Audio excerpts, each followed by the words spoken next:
Welcome to the My House Podcast, a show about the past, present, and future goings-on at the My House Youth Drop-In Center in Wasilla, Alaska, with your host, Michelle Overstreet. Welcome to episode 53 of the My House Podcast. I'm your host, Michelle Overstreet, and today I'm joined by Taylor Jordan from Black Birch Books. Taylor is one of our most long-term, passionate, and dedicated job training programs outside the building here, and we're so grateful. Taylor, thank you for joining me today. Yeah, so it was my pleasure, and it was a really good excuse to come and get something from the cafe and go shopping here in the shopping area and everything, and I found some really cool stuff. So how fortuitous. Good. Yeah. The new manager in the boutique is really curating, I think, some nice, I think there's a different sort of selection process than we've had in the past, and I think she's really thoughtful about who shops here and what they might be looking for, and tries to really make it good selection and super user friendly. Yeah. So I haven't in the last recent while here, like I'll come in and I absolutely walk out with something. There is no problem with that. So that's pretty cool. I love how the setup is here. Nice. Hey, congratulations. You've won a handful of awards in the last year. Can you tell us about that? That's exciting. There's absolutely. Nice recognition. Yeah, it started off with the Wasilla Chamber of Commerce. They gave me the 2023 Small Business of the Year, and that was presented this year, and I was absolutely floored and excited about that one. And now I've got about 6 annual awards. The most recent one was the Identity Healthcare Clinic, just gave me the Icon of Community Support Award, and then just before that was the Best in Alaska. I'm in the top 3 for the state for bookstore. So I'm pretty jazzed about that. And then I got Best in the Valley for the bookstore. Fireside is fantastic. I mean, it's kind of between us. We just arm wrestled as very good friends. And then at some point, I'm going to take Marianne out for lunch, and that's going to be great. And then the Episcopal Church gave me their Community Support Award, too, in the face of diversity and so on, and adversity about diversity. So yeah, I'm pretty jazzed. It's nice to be recognized. Oh, that's wonderful. I think there's a lot of interesting dynamics around diversity. I think we've had, when we started this, we had, I think, a dozen churches that were supporting us and making monthly donations and contributing. And then that's kind of dwindled over time. But I had one particular pastor who came in and said, Michelle, are you serving LGBTQ kids? And I said, well, we serve homeless kids. And he said, yeah, but do you serve LGBTQ kids? And I said, we serve homeless kids. If they're homeless, we serve them. We don't, it's not about whatever else they have going. It's about if they're homeless. And that day, that particular church pulled all their funding, and there were several other churches that kind of followed them in doing that. And to say that I was disappointed would be an understatement. I was profoundly disappointed. I really treasure this community and value everybody being able to do their way, their thing. And so we really appreciate the fact that you're recognized for that, and that you're standing in the gap and allowing, the kids to come and go from our program who are all different kinds of kids. They have all different kinds of challenges. You've actually had some of, I think, our most interesting clients. And as I would, and as I should. Yeah. And I don't mean that in a negative way. No. I mean in an interesting, thoughtful, alternative perspective on life kind of way. And so thank you for that. Thank you for appreciating them and finding a place for them to be included and feel like they're part of our community. That's really what the goal is of almost everything we do. So many of these youth haven't had a safe adult in their life. And sometimes that is all that it takes for a very small human that is learning how to come into their own stability and capabilities.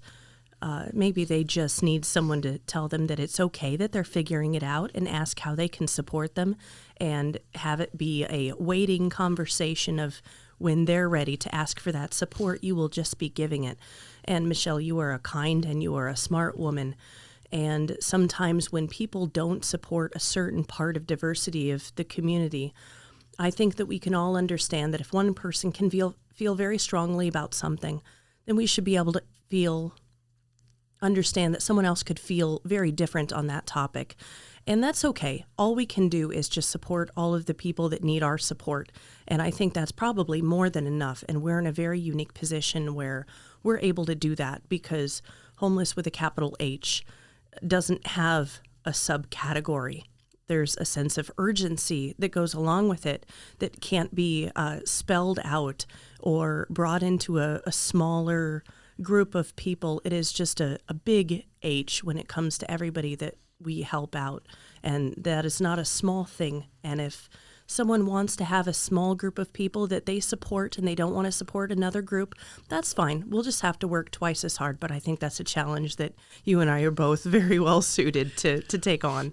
Well, one thing that I really love about you is your military background, because I think it gave you permission to speak directly and firmly to the truth. And I really appreciate that. I think there are a lot of women in business and leadership positions that are challenged to do that, and to sometimes, call it the way you see it, and not have to, say things in other venues or have one narrative that goes here and another narrative that goes there. And I really appreciate that. You're a woman-owned ex-military business, and I really appreciate your forthright attitude and your ability to communicate directly.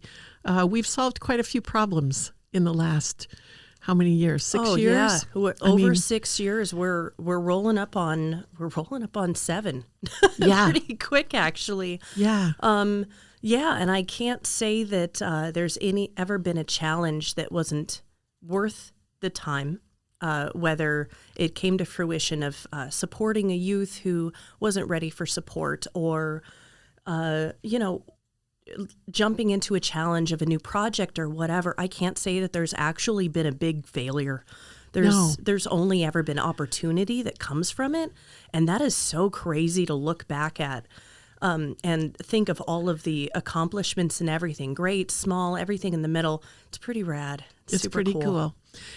One of the things that I really like is the flexibility that you have with the young people who are in training at your bookstore, and they can get training on retail sales, customer service. I mean, I try to explain this to people, and it sometimes resonates and it sometimes doesn't. But most of what we're doing is really ground level. Show up, just show up for work. Absolutely. Show up on time. Be ready to work. You comb your hair, take a shower, wear clothing that is appropriate for the job that you're doing. I think some of those ground level services, we talk about the Carson Cottle Center a lot, and that's really going to be a next step job training program. The ground zero is here, and it's at Black Birch Books, where they're just learning how to show up, right? Sure. Be yourself. I'm in a unique, weird kind of position, I guess, with my background. I'm retired, so I don't really have to look at my red line, which we're just going to not look at the red line. Good grief. But I get to accept any youth that's sent over from the program. And because I don't have to care about if they're going to be able to make me money or what the bottom line is at the end of the day, when it comes to a lot of different things, I can focus on the humanity of it. And I meet them at their level. There's not a standard that goes along with that. And sometimes that one moment takes someone from being extremely anxious, can't make eye contact, doesn't speak at a volume anyone can hear.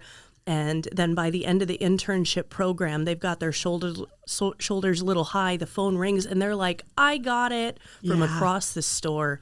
And that is the opposite of the person that they were when they showed up.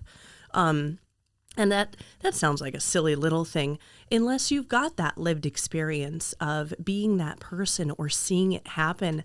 And everybody that comes to the bookstore, they get to watch all of these youth grow, and they get to support them and get excited. Mick, who comes here for open mics all the time and supper club, he's a facet over at the bookstore, and he'll be like, oh, you got a new one. Oh, I think there's some potential in this one, and shakes his finger at me and gives me a little bit of a thumbs up, and likes to watch him grow. And that's huge. That's such a cool thing for just somebody out from in the community who just comes in for the space that's offered, to see other people in the space that's offered and experience all of these different things of the community with the big C in general. Yeah, I talked about that on a Motivational Monday that I just came out this morning.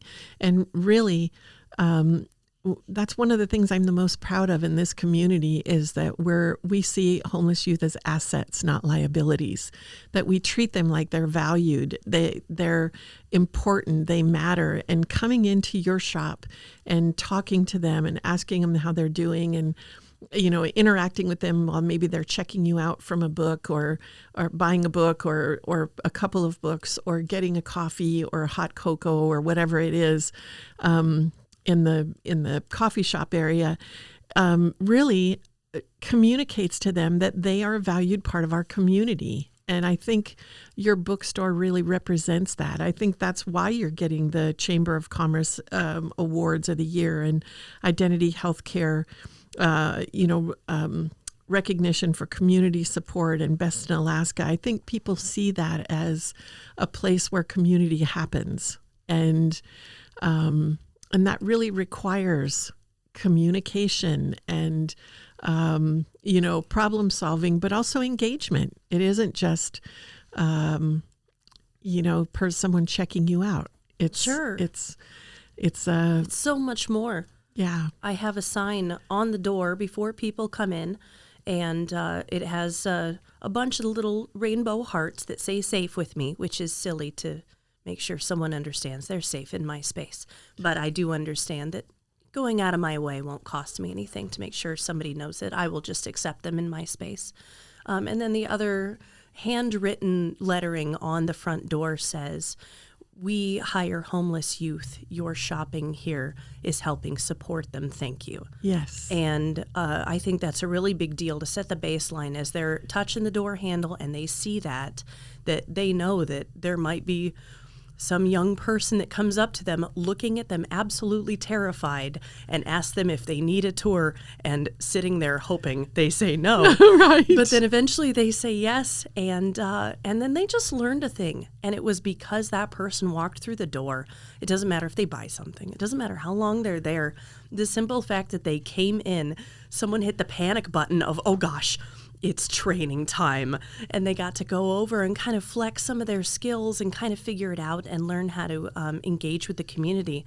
That's worth its weight in absolute gold. There is nothing more valuable in that moment. Agreed. We had a young mom that was training with you that it's been a year or so ago, and had terrific anxiety about everything in life. And one of the things that she told me about when she kind of came back over, and she was doing really well. She and her significant other were working on getting their children back and doing some things that were really proactive. But I said, what do you think made the difference? And she said, well, when I worked at Black Birch Books, Taylor really told me when I was, when I didn't need to be afraid. And she said, I think I just got in the habit of being afraid of everything. And I thought that was so interesting, that part of what you did for her was create a reality check about it. You don't have to be afraid of everything, that your anxiety doesn't have to rule your life. And she somehow took away things from the bookstore that was not bookstore training necessarily. No, it is bookstore training. You know what I mean? It's just not normal training. Normal's a setting on the washing machine. We don't do normal at the bookstore. We have we have many more layers, and I know just who you're talking about. And I'm very happy to hear that. And I've seen her since then. She keeps coming back. Yes. And because she's visiting part and of your checking community. in. Yeah. Yes. I have a whole wall of the youth. There was another youth who moved out of state a couple years ago down to Georgia, and they were in the internship program in 2018. And they showed up on Saturday to come and see me and say, Georgia sucked. I'm so happy to be back. Oh, that's awesome. and they were so happy to be back, and look at employment opportunities. They're doing well. They are a success story, and everything's going great. They're very excited. And that's the program that you've offered, and then I, by proxy, have been lucky enough to support. Yeah. Well, I'm so grateful, and congratulations on the awards. I'm excited about the next 2 years as we kind of move towards a wider array of services, and some of those more in-depth services like behavioral health and substance use disorder services that I think we would sometimes lose kids in. We knew, I know we've had some kids in common that needed behavioral health services that we just couldn't quite figure out how to coordinate and provide. And I think that having them right there in the building will be a game changer. Absolutely. Accessibility is huge when it comes to transportation, employment, healthcare, support, so many things that we don't think about on a daily basis.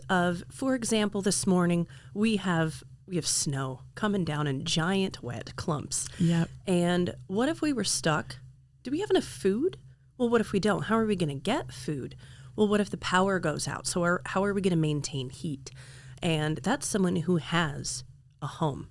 Mm-hmm. So picture if you don't, what that looks like. To have all of these services in one place where just one piece of worry is no longer on your list is the difference between life and death. It really, really is. Being able to just have a moment of crisis where you can be like, I'm not okay and I need a little support. I'm hungry and I'm really too shy to ask for food, but they have supper club. Little things like that are just, they're not actually little things. They're not little. That Maslow's hierarchy of needs with food, clothing, shelter, safety on the very bottom, that's the baseline. And sometimes we have people who come in that want to tell us about how to do, what we do better. And ideas are always great. Sometimes they may not always be something that can be put into action, but sharing what someone thinks would be a good idea is just the best. Yeah, absolutely. We've made this whole place has been created basically by youth who are telling us what they need, and I think that's a critical piece that you do well. Also, is when youth are speaking, we listen, we respond. There's not just one reason a youth is homeless, and that can't be copied and pasted. It's not a stencil. There's a lot of different reasons, and there's a lot of good solutions after it happens, and we all need to do just a little better to make sure that we understand how it all happens and all the different ways too, and all of the services you provide and you're going to provide in a couple years on site are absolutely solutions to problems. Absolutely solutions. Yeah, I like the way that you're thinking about some of the dynamics around listening. I've listened. We've listened. We've adapted our programs. You and I both absolutely have in different ways to facilitate that. But no two are alike. They're all different, and having a diverse platform for meeting those needs is critical. And these conversations is absolutely where it starts. Absolutely where it starts. And these conversations are always welcome. I know in your office you have, whenever you're available, you have an open door policy. And I absolutely, anyone that comes in and wants to talk to me about anything at all at the bookstore, I absolutely welcome any conversation on any topic at all. I'm very, very direct and open. I'm the same in every environment. And it's conversations like this that change the world. Yes. Thank you, Taylor. that's all the time that we have today, but I'm so glad that you were able to come over and join us on the podcast. The My House podcast is recorded at the My House studio in Wasilla, Alaska. Our producer and editor is Ozzie Keener, and I'm Michelle Overstreet. Until next time. Welcome to the My House podcast, a show about the past, present, and future goings-on at the My House Youth Drop-In Center in Wasilla, Alaska, with your host, Michelle Overstreet.